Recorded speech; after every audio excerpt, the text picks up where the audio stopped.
మొరపెట్టడము నేర్చుకుంటే, యేసయ్య పాదాల వద్ద మరియవలె కూర్చుని నేర్చుకోవడం, వినడం నేర్చుకుంటే జ్ఞానవంతురాలుగా తీర్చిదిద్దబడతావు. ఆత్మ సంబంధమైన మేల్కొల్పు నీ జీవితంలో.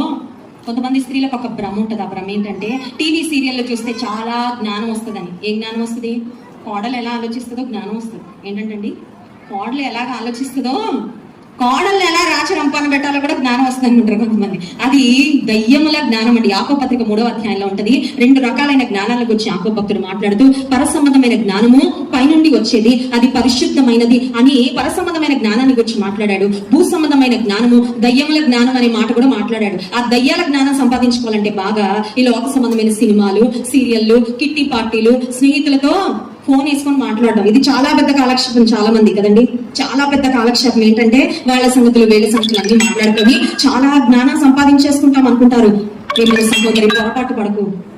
ఈ లోక సంబంధమైన విషయాలు వింటూ, సినిమాలు చూస్తూ, సీరియల్స్ చూస్తూ నువ్వు సంపాదించుకుంటున్న లోక జ్ఞానము నీ కుటుంబాన్ని నాశనం చేసుకోవడానికి ఉపయోగపడుతుంది, కానీ నీ కుటుంబాన్ని కట్టుకోవడానికి ఏ మాత్రం కూడా ఉపయోగపడదు. ఆత్మ సంబంధమైన మేల్కొల్పు నా మొట్టమొదటి అంశము స్పిరిచువల్ అవేకనింగ్. ప్రతి స్త్రీ మేల్కోవాలి. ప్రతి స్త్రీ ఆత్మ సంబంధమైన జ్ఞానంతో నింపబడాలి. How is it possible? నేను ఎలా ఆత్మ సంబంధంగా దేవునిలో నా జీవితాన్ని, నా కుటుంబాన్ని కట్టుకోగలనంటే, దేవుని వాక్యమును దివారాత్రములో ధ్యానించుట.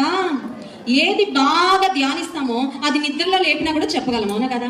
ఇప్పుడు మీకు నిద్రలో లేపి 23వ కీర్తన చెప్పమని చెప్తారా?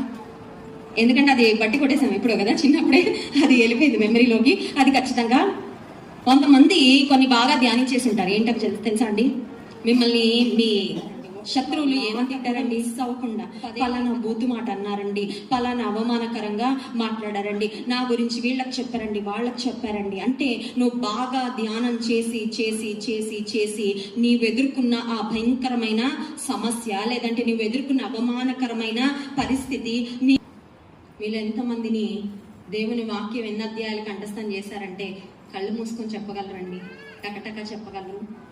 చాలాసార్లు ఏవేవో మాటలు చెప్పడానికి అయితే చాలా ఇంట్రెస్ట్గా ఉందండి. ఫిలిప్పీ 4:4 అనగానే అది కూడా రాదు చాలా మందికి. 103వ కీర్తన ఆఖరి వచనం ఏంటంటే ఏమోనండి తెలియదు. మొదటి వచనం అయితే తెలుసు, నా ప్రాణం యెహోవాను. దేవుని వాక్యాన్ని ధ్యానించడంలో చాలాసార్లు మనం వెనుకబడిపోతా ఉన్నాం. దేవుని వాక్యమే మనకు జ్ఞానము. The word of God gives wisdom to build life. జీవితాన్ని కట్టుకునే జ్ఞానము దేవుని వాక్యం ద్వారా సమృద్ధిగా మనము పొందుకోగలము. అందుకే ప్రకటన గ్రంథం 1వ అధ్యాయము 3వ వచనంలో ఒక మాట వ్రాయబడింది చూడండి. ప్రకటన గ్రంథం 1వ అధ్యాయం 3వ వచనం, సమయము సమీపించిన